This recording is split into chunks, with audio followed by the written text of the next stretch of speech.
માંગરોળમાં તાલુકા પંચાયત તથા જિલ્લા panchayat 161 બૂથના EVM receiving centre પરથી સ્ટ્રોંગ રૂમમાં સીલ કરવામાં આવ્યા.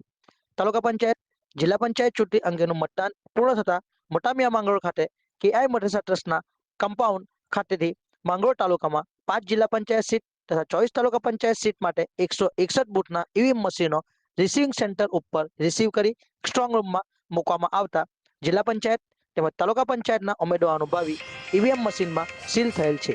ઉપરોક્ત કામગીરી પોલીસ બંદોબસ્તની ઉપસ્થિતિમાં કરવામાં આવેલ.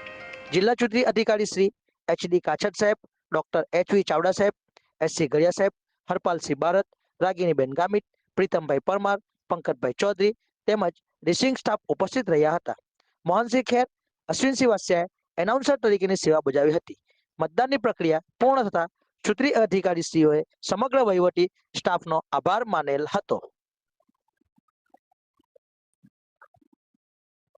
મારું નામ હરેશ કાછડ, જિલ્લા માંગરોળ તાલુકાના જિલ્લા પંચાયત મત વિભાગના ચૂંટણી અધિકારી તરીકે આજે શાંતિપૂર્ણ મતદાન પૂર્ણ કરવામાં આવેલ છે, જેમાં જિલ્લા પંચાયતની 5 સીટ અને તાલુકા પંચાયતની 24 સીટ ઉપર ટોટલ 161 બૂથ ઉપર આજ મતદાનની કામગીરી શાંતિપૂર્ણ માહોલમાં પૂર્ણ કરવામાં આવેલ છે. એમાં તમામ પોલીસ મિત્રોનો પણ સારો સહયોગ મળેલ છે. સાથે અમારો જે આખો પોલિંગ સ્ટાફ છે એનો પણ સારો સહયોગ મળેલ છે.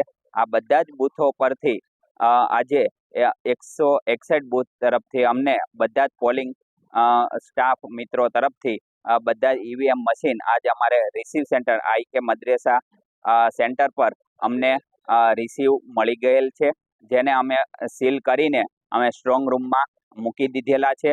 આમ તમામ ઈવીએમ મશીન અમને મળી ગયેલ અને તમામને સીલ કરી અને સ્ટ્રોંગ રૂમમાં મૂકી દીધેલ. આમ આજની કામગીરી પૂર્ણ કરેલ છે અને સાથે પરમ દિવસે એટલે કે 28 તારીખે સવારે 9 વાગ્યાથી મત ગણતરીની કામગીરી શરૂ કરવામાં આવશે, જેમાં તમામ ઉમેદવાર મિત્રો તથા મતગણતરીના એજન્ટો એમાં આવી અને આનો ભાગ લઈ શકે છે અને શાંતિપૂર્ણ મતદાન મતગણતરી પૂર્ણ કરવામાં આવશે એનું આશ્વાસન આપવામાં આવે છે.